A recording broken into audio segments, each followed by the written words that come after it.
지난주 12월 31일 날 마지막 예배를 드리면서 제가 2024년 트렌드, 한국교회 트렌드라는 책을 간단하게 소개해드렸어요. 그때 이제 한국교회 트렌드 중에 외로운 크리스찬들이 많아진다, 이제 그런 얘기에서 이제 말씀을 드렸고요. 그날은 이제 개인적인 영역에 외로운 크리스찬들이 많아질 거다였고, 오늘 잠깐 나눌 이야기는 교회 영역에 총 4가지 트렌드를 잠깐 말씀을 드리겠습니다. 띄워주시고요. 첫 번째는 교회 거버넌스와 관련된 내용입니다. 이게 무슨 얘기냐면, 이제 권위적이고 수직적인 교회 문화가 변화될 필요가 있다. 한국 교회가 점차 변화되어야 한다. 교회 구조를 어떻게 바꿔야 되는지가 이제 교회적인 트렌드고요. 두 번째가 재밌는 겁니다. 어시스턴트 포비아. 포비아는 공포고 돕는데 공포가 있다. 그래서 요즘 부목사들과 전도사들이 교회 사역을 안 하려고 하는 어시스턴트 포비아 현상이 나타나고 있습니다. 사역자를 구하기가 힘들어진 그런 시대에 교회에 문제가 있다 얘기하고 있고요. 세 번째는 선교적인 교회입니다. 이제 교회 안에서만, 교회끼리만 성장하는 것이 아니라 이제 일상에서, 세상 속에서 교회로서의 사명을 감당해야 되는 그런 시대가 왔다. 이제 이게 선교적 교회고, 네 번째가 영어로 처치인 처치입니다. 한국말로 풀면 교회 안에 교회. 우리 교회는 올해 교회 안에 작은 교회. 네, 이렇게 이제 표를 잡았는데요. 이 책을 보고 제가 주제를 잡은 건 아니지만 우리가 분립하면서 늘 교회 안의 작은 공동체들의 건강성에 대해서 말씀을 드렸습니다. 근데 이 책은 이제 목회 데이터 연구소에서 출간한 책으로 한국교회 성도들 또 일반인들 대상으로 설문을 통해서 통계 자료를 바탕으로 자료를 만들어내는 책이거든요.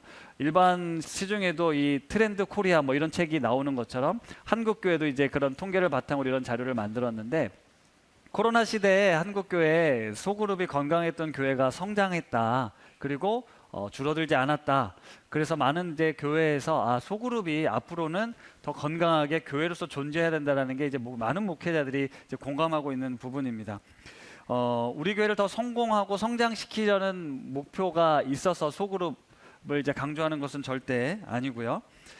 우리 교회가 이제 제가 지난주에도 말씀드렸지만 커져갈수록 교회됨을 잃어버릴 수 있다. 우리 교회 높은 뜻 우신교가 커지고 성장하는 건 좋은데 우리가 그 속에서 교회됨을 누리지 못하고 하나님의 은혜와 사랑을 누리지 못할 수 있고 숨기 좋고, 그래서 우리의 작은 공동체들이 순이나 재직부서나 아니 높은 뜻 우신교에서 만나서 알고 교제하고 지내는 이들이 교회가 되어서 두세 사람이 내 이름으로 모인 곳에 나도 그들 중에 있다라고 말씀하셨으니까 우리가 서로의 교회됨, 이 작은 교회들을 잘 세워갑시다. 네, 이런 말씀을 드린 겁니다. 그래서 이번 주에 이런 농담을 했어요. 교회 안에 작은 교회를 도대체 목사님 몇 개나 하고 싶냐고. 그래서 한 500개 정도 하면 될 것 같다고. 그럼 우리 교회가 대부흥할 거라고 뭐 이런 얘기를 농담 삼아 했는데 별로 안 웃으시네요. 고린도 전서와 데살로니가 전서를 올 한 해 말씀을 이제 나누려고 하는데, 이제 말씀 묵상 나눔 방을 이제 저희가 만들었잖아요. 이제 그 카톡방에 매일같이 한 장씩 읽고 이제 말씀의 은혜를 나눠주고 계시는데, 이번 주에 제 눈에 들어왔던 내용이 있습니다. 나는 정결함, 거룩함, 의로움과는 거리가 먼 사람인데 자꾸 나를 의롭다고 하시니 참 몸둘 바를 모르겠습니다. 이제 이런 글이 있었고, 내가 하나님께 과연 영광을 돌릴 수 있을까? 내 자신조차 확신이 없는데 그런 믿음 속에서 다시금 나를 돌아봅니다 라는 이야기들이 있었어요. 아마 많은 분들이 비슷한 내용의 고백들이 있습니다. 올 한 해 새해 첫 예배를 드리면서 우리 우신 공동체와 나누고 싶은 메시지 하나는 나의 나 된 것이 오로지 주의 은혜라는 것입니다. 우리가 교회로 존재할 수 있는 곳, 이곳에 나와 예배할 수 있는 것도 전적인 하나님의 은혜입니다. 내가 선택하고 내가 가고 싶어서 내가 원해서가 아니라 하나님께서 먼저 우리를 부르시고 택하셨다는 사실이 선행된다는 것이죠. 그래서 우리가 살다 보면 나는 못해요, 나는 능력이 안 돼요, 난 자격이 없어요 라고 느껴질 때가 한두 번이 아니겠지만, 그런 사람들을 하나님께서 먼저 찾아오셔서 내가 너를 의롭게 하겠다, 내가 너를 구원하겠다 라고 말씀을 하십니다. 따라서 우리 공동체에는 그 누구도 어떤 자격이 있어서 높은 뜻 우신교회 교인이 되는 게 아닙니다. 높은 뜻 우신교회 교인이 되기 위해서 일정한 자격 요건을 충족했기 때문에 와서 교인이 되는 게 아니라는 거예요.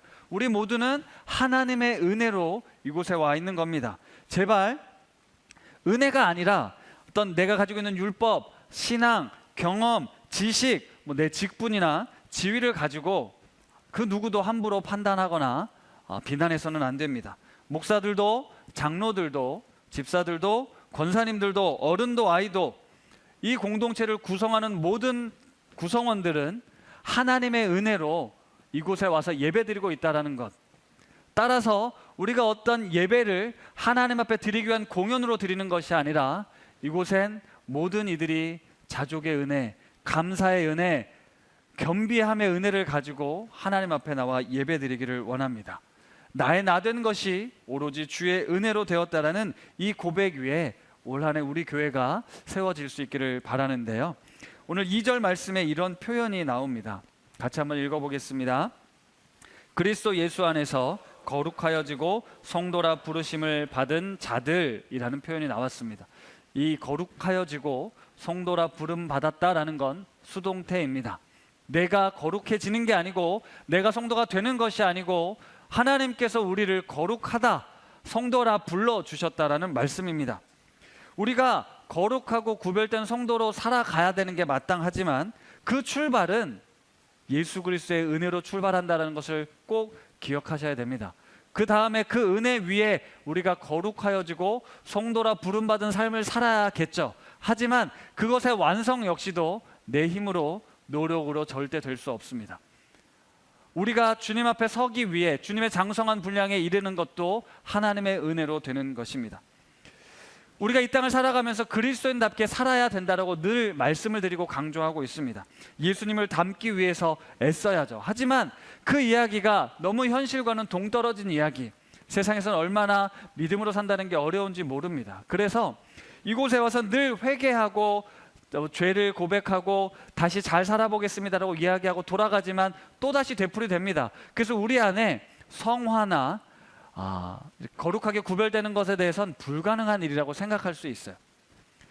내가 하려고 하기 때문입니다. 내가 할 수 있다고 믿기 때문이에요. 그렇지 않습니다. 우리가 노력하고 기도하고 예배드리고 아무리 애를 써도 사실 우리는 거룩해질 수 없습니다. 우리를 거룩해 하시는 분은 오직 하나님 한 분밖에 없죠. 제가 지난주에 초연함에 대해서 잠깐 말씀을 드렸는데요. 결과를 얻는데 무심한 채 혼란스러워하는 게 아니다. 이걸 다시 적용해 보면요.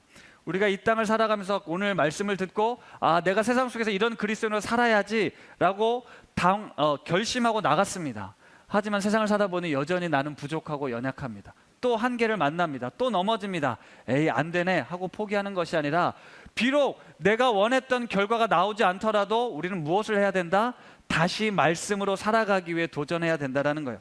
내가 이루어지기 바랬던 것과 전혀 다른 결과들이 내 삶에서 펼쳐지더라도 우리는 하나님을 믿는 믿음 가운데 선한 행동은 없어지거나 소멸하지 않는다라는 믿음으로 다시 나아가야 된다는 겁니다. 우리의 그리스도인의 삶은 이거예요. 하나님의 은혜로 내가 구원받았으니 구원받은 사람답게 살아야 됩니다. 하지만 그렇게 살아내지 못한다고 해서 우리가 포기하고 그냥 적당히 타협하고 살아갈 것이 아니라 다시 이곳에 와서 하나님 앞에서 그 은혜로 새롭게 되고 다시 또 나아가는 거예요. 우리는 끊임없이 이 과정을 통해서 주님 앞에 한 걸음 한 걸음 더 나아가는 겁니다. 내 안에 예수 그리스도가 계시다는 이 사실, 구원의 확신, 우리를 사랑하시는 하나님의 사랑의 확신 속에서 그 은혜 반응에 주님 앞에 살아간다는 거죠. 그래서 늘 주님의 은혜가 필요하고 주님의 도움이 필요한 겁니다. 실망하더라도 넘어지더라도 말이죠. 주님의 말씀에 순종하기 위해 변함없이 올 한 해도 주님께로 달려가실 수 있는 우리 우신 가족들 되시기를 바랍니다. 그리고 이어지는 말씀을 보니까요, 2절인데요. 2절의 뒷부분입니다. 같이 한번 읽어보겠습니다.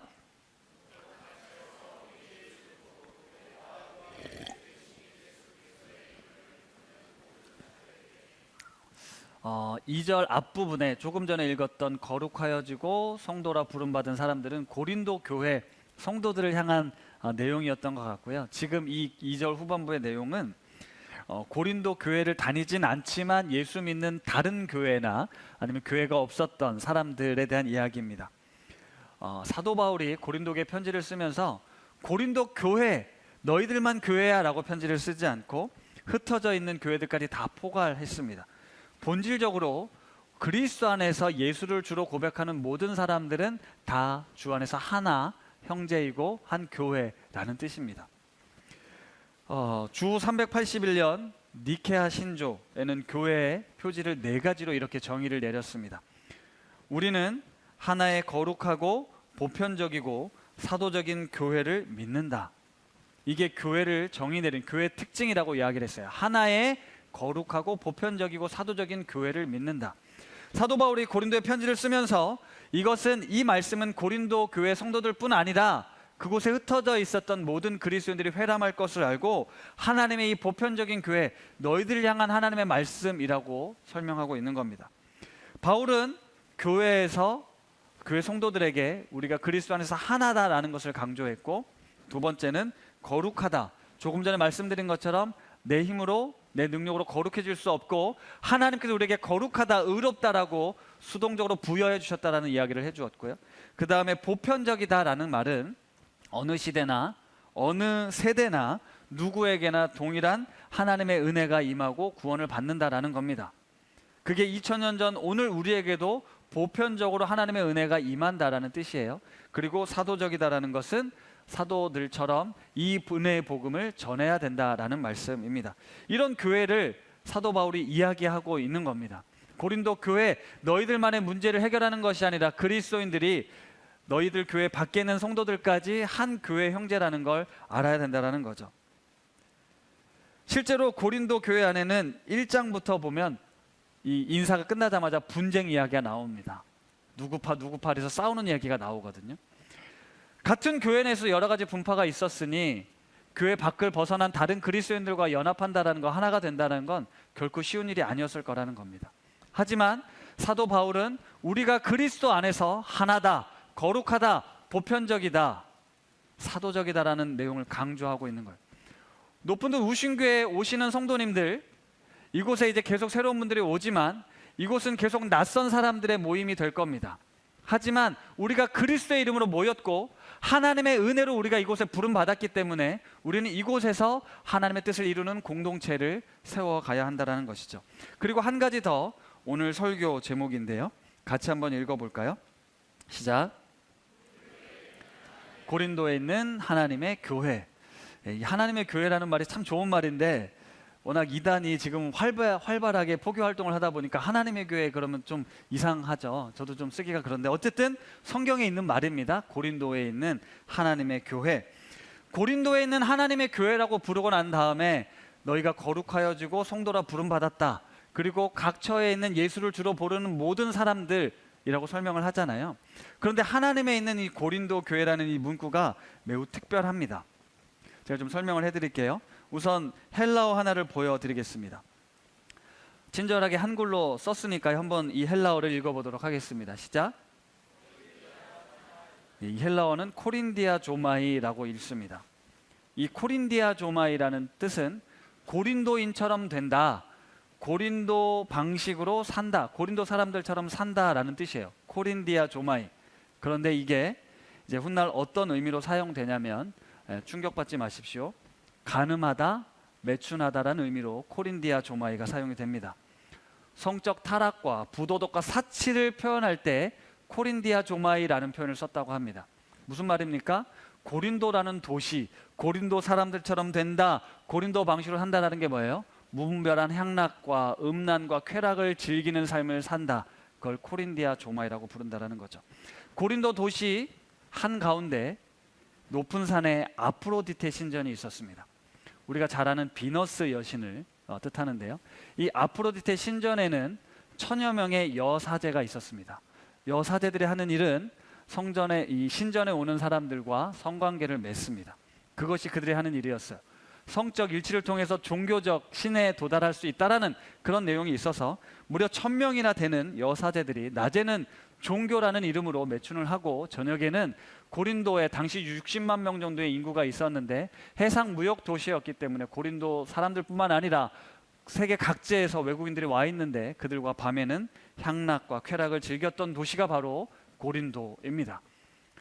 코린디아 조마이가 그런 의미로 쓰였다라는 거예요.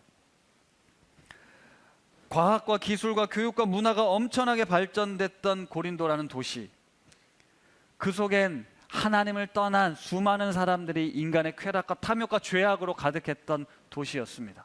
오늘날 자본주의에 의해 점령당한 우리 사회, 돈이 최고이고 생명보다 쾌락과 물질과 이것들을 즐거워하는 이 시대를 오늘도 우리는 살아가고 있습니다. 고린도에 맘먹는 시대를 살고 있죠. 분명 문명은 발전했고 과학기술이 발전했지만 어둡고 추악하고 죄악된 인간의 본성은 더 여전히 활개하고 있습니다. 경악을 금치 못할 사건들이 많이 있죠. 여러분, 이것을 기억하셔야 됩니다. 로마 황제가 통치하던 시대예요. 로마의 지배를 받던 시대였습니다. 그리스 헬라 문명의 중심지였고요. 정치, 경제, 문화, 교육의 요충지 고린도가 성적 타락과 부패로 가득했던 그 도시에 하나님의 교회가 있다라는 걸 한번 상상해 보시기 바랍니다. 고린도 교회는 몇 명의 성도들이 있었을까요? 몇 명 정도였을까요? 그냥 많이 잡아서 한 1000명이라고 해보겠습니다. 60만 명 중에 1000명, 많은 인원이 아닙니다. 그런데 제 생각에는 한 100여 명 정도 되지 않았을까 싶어요. 왜냐? 고린도 교회는 이런 건물에서 모인 게 아니고 집에서 모였기 때문입니다. 자, 보십시오. 고린도에 있는 하나님의 교회를 상상해 보시라고요. 세상 사람들이 교회 다니는 사람들을 어떻게 보셨을 것 같으세요? 별 볼 일 없는 존재로 봤을 겁니다. 사도 바울이 목숨을 걸고 하나님의 복음을 전해서 교회를 세웠는데 그 교회는 아주 별 볼 일 없는 모습이었을 거라는 거예요. 아무도 신경 쓰지 않았습니다. 그들은 지금 이 육체적인 쾌락, 부와 명예를 즐기는데 혈안되어 있었기 때문에 저 아주 보잘것없는 사람들이 믿는 예수 그리스도에 대해서는 전혀 관심을 갖지 않았다는 거죠. 이런 배경 속에 고린도 교회가 있었다는 걸 우리가 상상하고 올 한 해 말씀을 봐야 되는데요. 역설적이게도 바울은 고린도에 있는 하나님의 교회를 강조하고 있는 거예요. 고린도 성도들에게 강력한 메시지를 주는 거죠. 하나님의 교회가 세상적인 관점으로 얼마나 보잘것없는지를 먼저 이야기한 겁니다. 하지만 우리 교회는 이 도시의 희망이다. 이 교회는 하나님의 비전이다라고 말씀하고 있는 겁니다. 고린도를 넘어 온 세상을 변화시킬 힘이 여러분들에게 있다라고 메시지를 전하고 있는 겁니다. 고린도 도시는 무너졌지만 하나님의 말씀은, 하나님의 교회는 여전히 살아서 지금까지 역사하고 있죠. 십자가의 능력은 연약함의 능력입니다. 우리가 약할 그때 곧 강함이 된다라고 우리 주님이 말씀하셨죠. 사도행전 18장에 보면 사도 바울이 고린도에 복음을 전하는 전도 여행 이야기가 나오잖아요. 우리가 배웠습니다. 이곳에서 바울이 회당에 가서 유대인들에게 예수 그리스도가 하나님의 아들, 우리가 그토록 기다리던 메시아다라고 이야기했을 때 유대인들의 반응은 어떻습니까? 콧방귀도 끼지 않습니다. 왜요? 그들이 기다렸던 메시아는 예수가 아니었기 때문입니다. 다윗 정도는 되든지 모세 정도는 되든지 로마로부터 강력하게 맞설 지도자, 그런 메시아를 기다렸기 때문입니다. 그런데 갈릴리 시골 마을의 한 청년, 물론 잠깐 반짝 뭔가 사람들이 몰린 것 같았지만 로마에 잡혀서 십자가에 죽은 그 예수를 하나님의 아들 메시아로 그들은 인정할 수 없었다라는 거죠. 그래서 유대인들은 예수 그리스도를 받아들이지 않았습니다. 바울이 그래서 어떻게 했습니까? 회당에서 나와서 회당 옆에 있는 디도 유스도라는 사람의 집에 가게 됩니다. 디도 유스도라는 사람의 집에서 교회를 시작하게 된 거예요. 회당장 그리스보가 와서 온 가족이 주를 믿고 세례를 받는 이야기가 18장에 나옵니다. 18장에는 수많은 고린도 사람들이 듣고 믿어 세례를 받았다라고 이야기하고 있는데 이 수많은 사람의 인구가 몇 명인지는 모릅니다. 하지만 고린도 교회는 가정에서 모이는 가정교회였다라는 거예요. 그런데 그런 바울에게 환상 중에 하나님께서 나타나셔서 말씀하셨습니다. 사도행전 18장 9절에서 11절입니다. 같이 한번 읽어보겠습니다. 밤에 주께서 환상 가운데 바울에게 말씀하시되 두려워하지 말며 침묵하지 말고 말하라. 내가 너와 함께 있음에 어떤 사람도 너를 대적하여 해롭게 할 자가 없을 것이니 이는 이 성 중에 내 백성이 많음이라 하시더라. 1년 6개월을 머물며 그들 가운데서 하나님의 말씀을 가르치니라. 아멘. 바울이요, 이 소수의 사람들을 모아놓고 뭘 합니까? 하나님의 말씀을 가르치는 거예요. 이 사람들이 느끼는 세상은 어땠어요?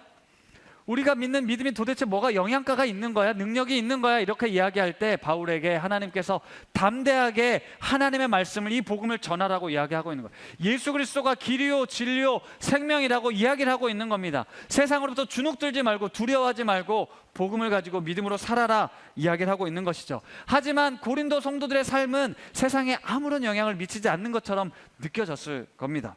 하지만 하나님의 교회 성도들을 향해 바울은 오늘 이 말씀처럼 하나님께서 말씀하셨으니 담대하게 그 말씀을 전하고 있는 것이죠. 여러분, 디도 유소라는 집이 아무리 커도 지금 이 정도의 규모로 예배를 드리지 못했을 겁니다. 아마 고린도 교회는 가정에서 모였고 집집마다 모였을 거예요. 고린도 교회라고 불리우기는 했지만 모든 성도들이 다 모일 수 있어서 그 세력을 과시할 만한, 그 힘을 과시할 만한 곳도 없었습니다. 가난하고 힘겨운 성도들이 대부분이었기 때문이죠. 얼마나 성도가 되는지 파악하지도 않았을 겁니다. 그들은 세상 속에서 너무너무 연약하고 부족한 존재들이었지만 오늘 사도 바울을 통해 하나님의 말씀이 들려진 거죠.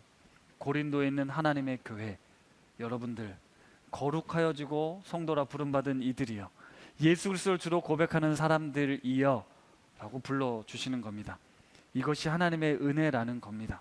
우리가 잘나서 똑똑해서 뭔가 해보려고 이곳에 모여있는 것이 아니라 우리는 이 땅에서 너무너무 연약하고 보잘것없고 힘없는 존재들인데 우리가 하나님의 은혜로 구원받고 이 험한 세상을 믿음으로 살아갈 수 있도록, 아니 하나님이 주신 은혜와 평강을 가지고 살아갈 수 있도록 하나님께서 우리를 부르셨다라는 거예요. 그 은혜 감사함으로 우리가 오늘 나와서 예배를 드리고 있는 겁니다. 전능하신 하나님께서, 천지 만물을 창조하신 하나님께서 우리에게 오셔서, 당시 고린도 교회에 오셔서 아프로디테 신전보다 더 큰 교회를 세우고 그 고린도의 60만의 사람들이 하나님이 뭔가 다른가 보다라고 생각하게 만드신 것이 아니라 그 작고 연약한 공동체 안에 예수 그리스도의 생명을 심어주시고 세상 속에서 다른 존재로, 거룩하게 구별된 존재로, 끝까지 사랑하는 존재로, 희생하고 섬기는 존재로 살도록 하나님이 부르셨다라는 것이죠. 이건 참으로 놀라운 일입니다. 고린도에 있는 하나님의 교회라고 칭한 것은 세상에선 너무 비웃을 만한 일이지만 우리에겐, 지금 이곳에서 예수를 주로 고백하는 우리들에겐 엄청난 사건이라는 거죠. 올 한 해 우리는 높은 뜻 우신교회라는 울타리 속에서 작은 교회들을 그래서 세워가려고 합니다. 고린도 교회라는 그 이름 아래 여러 작은 교회들이 각자 모여서 하나님의 교회를 세워갔다라는 것이죠. 우리가 고린도에 있는 하나님의 교회라는 정체성을 먼저 붙으시면 좋겠습니다. 여러분이 살고 있는 시대, 우리가 살고 있는 시대는 고린도보다 더하면 더했지 덜하지 않습니다. 그런 시대 속에서 내가 교회로, 그리스도인으로 살아간다는 게 얼마나 볼품없고 힘없는지 하나님은 알고 계시죠. 하지만 그런 우리를 고린도에 있는 하나님의 교회라고 불러주신다는 사실, 우리의 정체성이 어떤 의미가 있는 것인가를 꼭 기억하십시오. 그리고 내가 예수 그리스도 안에서 거룩하여지고 성도로 불리워졌다는 사실을 잊지 마시기 바랍니다. 가정에서 또 넘어지고 실패하고 직장에서 너무나도 무기력하게 당하고 있는 것 같지만 내가 연약하고 부족함에도 불구하고 하나님은 변함없이 오늘 이곳에서 내가 너를 거룩하게 택하여 불렀다, 나의 자녀다, 내가 너를 통해 큰 일을 이룰 것이다 라고 우리 주님은 약속하십니다. 내가 그리스도인답게 살려고 아무리 애쓰고 노력해도 안 되는 실패와 좌절을 맛본다 할지라도 우리가 다시 이곳에 나와 하나님께서 우리를 무엇이라 말씀하시는지 이 교회 공동체 안에서 다시 회복하고 세상을 향해 나아가는 겁니다. 그리고 세 번째, 지금 여러분 옆에 있는 사람들 역시 예수를 주님으로 고백하는 사람들이라는 사실을 잊어서는 안 됩니다. 이 부분을 늘 강조하고 또 강조하는데요, 홀로 신앙생활을 할 수 없습니다. 부부끼리만 신앙생활을 할 수도 없습니다. 우리가 함께 공동체를 이루어야 됩니다. 주 안에서 하나의 거룩하고 보편적이고 사도적인 교회를 우리가 만들어 가야 한다는 것이죠. 하나님께서 우리를 부르시고 택하셔서 완성해 가시고자 하는 하나님의 뜻이 여기에 있는 것입니다. 말씀을 마무리하겠습니다. 우리는 앞으로 고린도 전서를 통해 고린도 교회의 모습을 보게 될 겁니다. 아마 교회 안에 이런 저런 문제들이 이렇게 많았어? 라고 어쩌면 실망할지도 모릅니다. 그런데 사도 바울은요, 너 예수 믿었는데 왜 그렇게밖에 행동하지 못해? 왜 싸우는 거야? 왜 먹는 거 가지고 싸우냐? 왜 비난하냐? 왜 다투냐? 이렇게 혼내려고 이 편지를 쓴 게 아닙니다. 고린도라는 도시에서 대다수의 사람들이 세상 문화에 젖어서 이게 당연하고 이게 옳고 그게 맞다라고 생각하는 그 삶을 살고 있는 이들에게 얼마나 많은 고민이 있었겠어요? 얼마나 많은 시련이 있었겠습니까? 얼마나 많은 아픔이 있었겠어요? 괴롭고 힘들었을 거예요. 그런 이들이 모여서 부딪힐 수밖에 없죠. 깨어질 수밖에 없습니다. 그런 이들에게 하나님께서 우리를 거룩하게 불러주셨다는 사실을 가르쳐 주는 거예요. 실수해도 괜찮아, 실패해도 괜찮아, 우리 다시 일어나 보자, 다시 말씀으로 돌아가자, 다시 일어나 보자 라고 사도 바울은 이 사랑의 편지를 쓴 것입니다. 우리 역시 2024년 대한민국을 살아가야 됩니다. 여러분이 살아가고 있는 삶의 자리는 다 제각각입니다. 경제적인 어려움이 있는 분이 있을 수 있어요. 육신의 질병으로 아파하는 분들이 있을 수 있습니다. 자녀들의 문제 때문에 괴로워서 잠 못 이루는 분들이 있을 수 있어요. 사람들과의 관계, 그리고 재산, 회사, 학업, 진로, 결혼, 온갖 문제들이 우리 안에 둘러싸여 있다는 거죠. 우리는 거기에 피곤하고 지치고 살고 있습니다. 물론 믿음으로 살아내지만 버티기 힘들고 견디기 힘들 때가 있어요. 그런 세상을 경험하던 이들이 또 모여와서 깨지고 부서진 사람들이 모여 있다 보니 위로받고 싶고 회복되고 싶고 정말 누리고 싶은데 또 갈등이 생기고 또 아픔이 생기다 보니 얼마나 괴로웠겠습니까? 그런데 사도 바울은 그게 너무 당연한 거라고, 그걸 우리가 뭔가 잘못됐다라고 지적하는 것이 아니라 우리 다시 예수 그리스도의 은혜의 기초 위에 다시 서보자 라고 사랑으로 권면하고 있는 거죠. 이 교회를 향한 사도 바울의 편지는 고린도에 있는 이 하나님의 교회를 강조하면서 너희가 고린도라는 도시에서 사느라 얼마나 애쓰고 힘드냐, 그런데 주눅들지 마라. 세상적으로 너무 초라해 보이고 내가 너무 하는 게 없는 것 같고 능력이 부족한 것 같아도 괜찮아. 네가 연약할 그때 내가 너를 통해 일할 거야. 나와 함께 하자. 나의 명예를 메고 내게 배워라 라고 말씀하고 있는 거죠. 거룩하여지고 성도라 부름받은 존재로 말입니다. 그래서 사도 바울이 이 편지의 서문을 이렇게 마무리했거든요. 같이 한번 읽어보겠습니다.